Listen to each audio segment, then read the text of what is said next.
The skyscraper was a giant glass needle piercing the belly of the gray morning sky, and Jia Li was hopelessly, terribly, heart-poundingly late. Inside, the building hummed with a quiet, important energy, the kind that made the marble floors shine and the air feel cool and expensive. It was her first day not just at any job, but at the most important company she had ever set foot in, and the universe, it seemed, had conspired against her. Her alarm had slept in, the subway had decided to take a scenic route, and now the clock on the vast lobby wall was ticking away with a loud, judgmental smirk. Her heart was a frantic drum against her ribs, a wild rhythm of pure panic. She clutched a wobbling tower of files in her oversized bag, a chaotic jumble of her entire life, and made a desperate, wobbly dash towards the bank of elevators. Her eyes were locked on the glowing, inviting button, a single beacon of hope in her chaotic morning. She had to make it. She just had to. The world narrowed to that closing silver slit of the elevator doors. With a final, gasping lunge, her foot shot out, a desperate attempt to stop the doors from sealing her fate into one of being late and making the worst first impression imaginable. Miraculously, the sensors detected her, and the doors slid back open with a soft, forgiving sigh. Relief flooded her, so potent it made her knees feel weak. But that relief was catastrophically short-lived. In her wild, unbalanced charge, her focus entirely on the elevator and not at all on the ground beneath her feet, the toe of her shoe caught on a seemingly invisible imperfection in the flawless marble floor. Time did that funny thing it does in moments of disaster, slowing to a cruel, detailed crawl. She felt herself pitching forward, a slow-motion fall into catastrophe. The files in her arms, once a neat stack, now took flight like startled white birds, pages separating and fluttering in every direction. A gasp escaped her lips, a tiny, helpless sound. And then she didn't hit the cold, hard floor. She hit something else. Something solid and warm. A wall of fine dark wool that smelled faintly of clean soap, and something else, something sharp and clean like a forest after rain. The impact knocked the air from her lungs in a soft whoosh. Her hands, desperate for purchase, grabbed at the fabric of this wall, and she realized with a fresh wave of horror that it was not a wall at all. It was a man.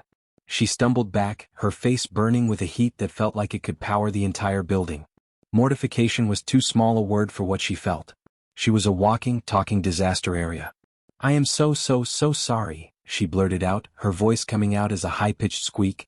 She couldn't even bring herself to look at his face, her eyes instead fixed on the elegant silver tie pin on his chest, a tiny, expensive anchor in the storm she had created. She expected a sharp sigh. She expected a cold, dismissive glance. She expected him to step over her and her mess and into the waiting elevator, leaving her in a puddle of shame. He did none of those things. There was a beat of silence, a pause so heavy she could feel it. Then, without a word, the man slowly knelt down. Jia Li's eyes finally flickered upward, tracing the movement. He was tall, and even kneeling he had a presence that filled the space. His suit was impeccably tailored, the kind she knew cost more than her entire wardrobe. And then he began to gather her papers. His movements were efficient, precise, not a single motion wasted as he collected the scattered pages, his long fingers carefully straightening the edges of each one. He wasn't just throwing them into a pile, he was organizing them. The silence was deafening, filled only with the soft rustle of paper. Trembling, her own cheeks still flaming, Jia Li dropped to her knees beside him, her movements clumsy and rushed in comparison to his calm efficiency. "Really, you don't have to, I can," she started, but her words died in her throat as their hands reached for the same page at the exact same moment. Her fingers, small and slightly shaky, brushed against his. It was the briefest contact, skin against skin, but a jolt, a tiny electric spark, passed between them. It was so unexpected, so sharp and real, that she snatched her hand back as if burned. Her gaze flew up to his face, finally, truly seeing him for the first time. He had looked up at the exact same moment, arrested by the same strange little shock. His hair was dark and perfectly styled, but one strand had fallen across his forehead, softening the severe lines of his face. His features were sharp and intelligent, a strong jaw, a straight nose. But it was his eyes that held her captive. They were a deep, dark brown like rich earth, and in them she saw no anger, no annoyance. She saw a quiet intensity, a depth that was completely at odds with the impatient CEO she had imagined him to be. He looked curious. For a long, suspended second, they just knelt there on the cold marble floor, surrounded by the evidence of her clumsiness, staring at each other as the busy lobby continued to swirl around them, unnoticed. The spell broke. He gathered the last of the papers, stood up in one fluid motion, and handed the now neat stack to her. She scrambled to her feet, clutching the files to her chest like a shield. "Thank you," she whispered, her voice barely audible. He gave a single, almost imperceptible nod, his expression unreadable once more. He turned and stepped into the elevator, and Jia Li, acting on pure autopilot, scurried in after him, pressing herself into the farthest corner. The doors closed with a definitive thud, sealing them into a small, silent, terribly awkward box together. The elevator was spacious, but it felt incredibly small. Jia Li stared intently at the numbers above the door, watching them light up one by one as they ascended. She could feel his presence beside her, a warm, solid force field of quiet power. She didn't dare look at him, but she was hyper-aware of everything. The faint, clean scent of his cologne. The way he stood perfectly still, his hands clasped loosely in front of him. The silence was a thick, heavy blanket. She prayed for her floor to come quickly, for this torturous ride to end. The elevator slowed, and the number for her floor lit up. She let out a silent breath of relief and took a small step forward, ready to escape. But the elevator didn't stop. It glided smoothly past her floor without even a hint of a pause. Confusion knitted her brow. Was it broken? Before she could process this, the elevator came to a gentle, perfect stop. The doors slid open to reveal a completely different world. The hallway beyond was wider, quieter, carpeted in a plush, silent gray. The walls were adorned with modern art that looked real and probably was. A man in a crisp suit stood waiting just outside, a tablet in his hand. "Good morning, Mr. Wei Ming," the man said, his voice respectful and clear. "Your 9:15 is ready when you are." Jia Li's blood ran cold. Mr. Wei Ming. The name echoed in her mind, loud and terrifying. Wei Ming. The founder. Xiao. The brilliant, demanding, legendary boss of this entire empire. The man whose name was on the building. The man she had just body-checked and used as a human shield against gravity. Her knees actually felt weak. She had literally run into the most powerful man in the entire company. Wei Ming stepped out of the elevator without a backward glance, his focus already on the man with the tablet. The doors began to close, sealing Jia Li back into the elevator, now descending. She was alone again, her heart hammering against her ribs even harder than before. She leaned against the wall, feeling dizzy. She was ruined. Her career was over before it had even begun. He would have her fired by lunchtime. She was sure of it. But just as the doors were about to shut completely, cutting off her view of the luxurious top-floor hallway, something impossible happened. Wei Ming, who had been walking away, paused. He turned his head. His dark eyes found hers through the narrowing gap. And then he did it. A smile. It wasn't a big smile. It was just a slight, almost invisible upturn at the corner of his mouth. A tiny, secret curve that didn't last more than a second. But it was there. It was meant for her. And in that fleeting, mysterious half-smile, there was no anger, no annoyance. There was something else entirely, something that looked almost like amusement. Interest. The doors closed completely. The elevator carried a stunned and utterly bewildered Jia Li back down to her reality. She stood there, frozen, the neat stack of papers held tightly in her arms. The frantic panic from before was gone, replaced by a new, entirely different kind of whirlwind inside her chest. Her skin still tingled where their hands had touched. Her mind replayed the moment over and over. The crash, the kindness, the intense gaze, and finally that secret, unreadable smile. She had expected to be fired. Instead, she felt a strange, fluttering hope. The most important man in the building had knelt on the dirty floor to help her. And he had smiled. For the rest of the day, through orientation and meeting new colleagues, Jia Li's mind wasn't on her new job. It was up on the top floor, wondering about the serious man with the kind eyes, the man named Wei Ming.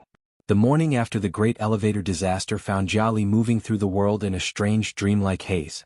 The frantic panic of her first day had been replaced by a quiet, thrumming nervousness that had less to do with being late and everything to do with the possibility of seeing him again.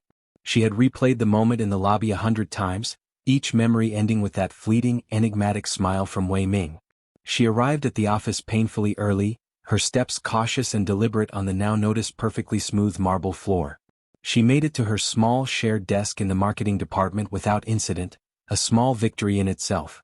The day proceeded with a strange normality. Meetings, introductions, learning the intricate maze of the office kitchen. Yet, her attention was perpetually divided, a part of her always listening, always watching the elevator banks, her heart giving a little jump every time a tall man in a suit walked by. But he was nowhere to be seen. The top floor felt like a different country, a distant land she had only glimpsed through closing elevator doors. By mid-afternoon, the lack of sleep from her nervous night began to catch up with her. A fog settled over her brain, and a desperate need for caffeine pulled her towards the break room. It was a small, functional space, a world away from the luxurious quiet of the top floor. She was fumbling with the complex coffee machine, muttering under her breath as it beeped at her in what felt like disapproval when she felt it. Not a sound but a shift in the atmosphere. The light chatter from a few colleagues at a small table ceased abruptly. The very air in the room seemed to still and become charged as if before a storm. A slow, cold dread trickled down her spine. She didn't need to turn around to know who had just walked in. She turned, slowly, her hand still clutching a useless coffee pod. And there he was, Wei Ming. He filled the doorway, his presence making the small break room feel even smaller. He wasn't looking at her. His gaze was sweeping the room with a calm authority, but his very existence there was an anomaly. CEOs didn't get their own coffee. They certainly didn't come to the small, communal break room on the marketing floor.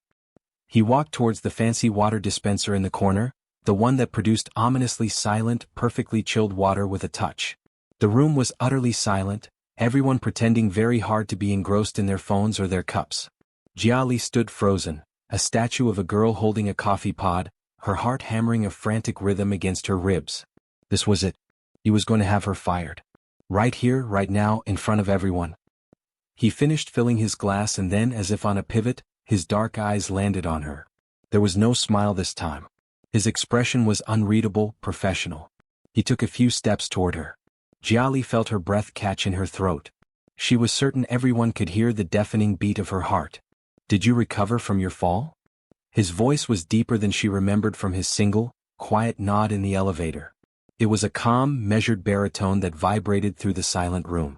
It wasn't loud, but in the absolute quiet, it sounded like a gong.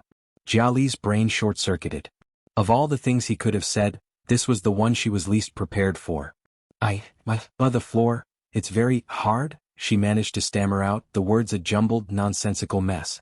Heat flooded her cheeks for what felt like the 100th time since meeting him. A flicker of something, was it amusement? Passed through his eyes so quickly she thought she might have imagined it. The marble is imported.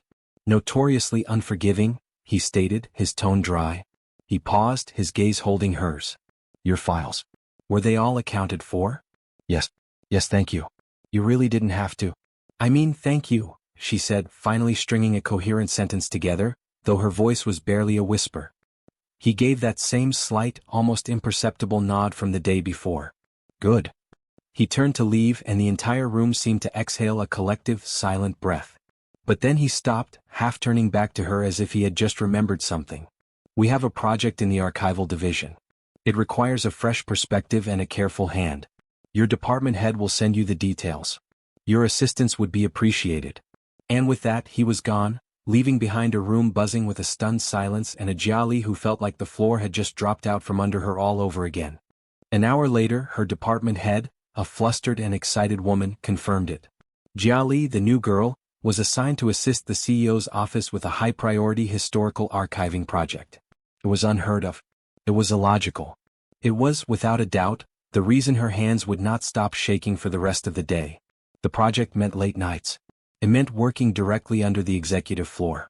It meant seeing him again. The following week was a blur of new routines. Her days were normal, but her evenings transformed. At 5:05 p.m., when the office began to empty out, she would gather her things and take the elevator up to the quiet world of the top floor. She was given a small, elegant desk just outside Wei Ming's personal office.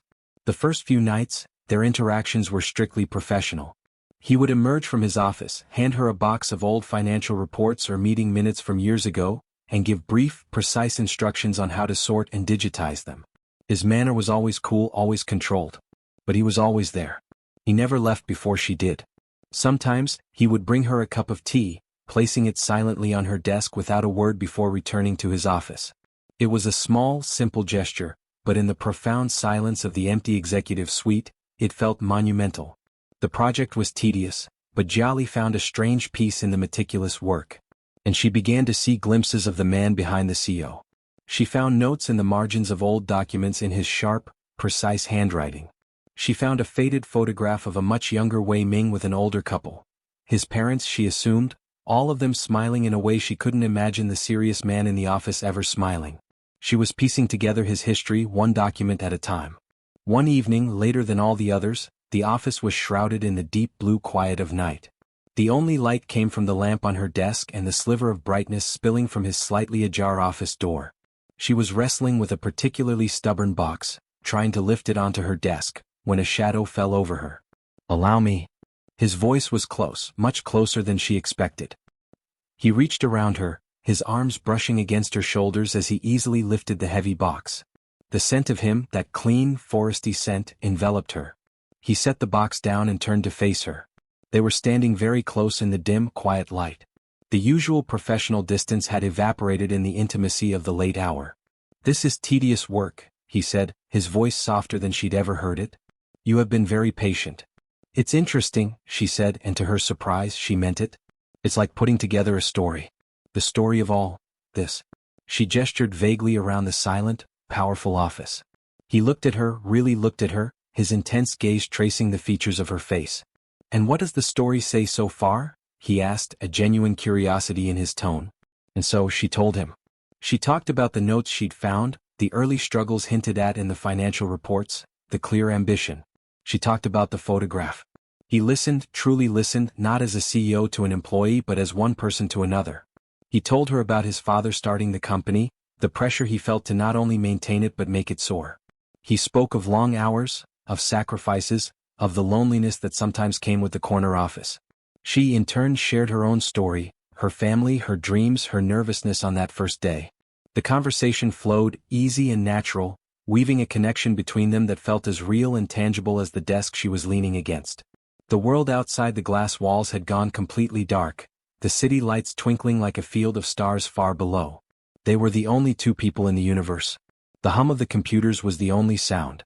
He was standing right in front of her, his body warmth a palpable force in the cool air. Her eyes were level with the silver tie pin on his chest. She watched it rise and fall with his breath. "Jia Li," he said, her name a soft whisper on his lips. It was the first time he had ever said her name. He gently placed a finger under her chin, tilting her face up to his. The touch was electric, sending a shockwave of sensation through her entire body. Her breath hitched. His dark eyes searched hers, asking a silent question. In them, she saw none of the serious CEO, only the man from the photograph, the man who had knelt to help her. She gave a tiny, almost imperceptible nod. He leaned in slowly, giving her every chance to pull away. She didn't move. She couldn't. His lips met hers, and it was nothing like she had ever imagined a first kiss could be. It was not rushed or greedy. It was soft and sweet and achingly tender. It was a question and an answer all at once.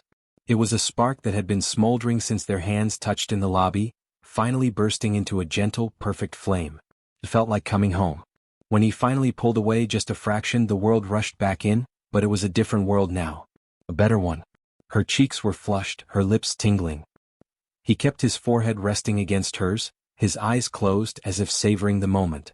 "From the moment you crashed into me," he whispered, his voice husky with emotion, "I haven't been able to think of anything else." He took her hands in his grip firm and sure.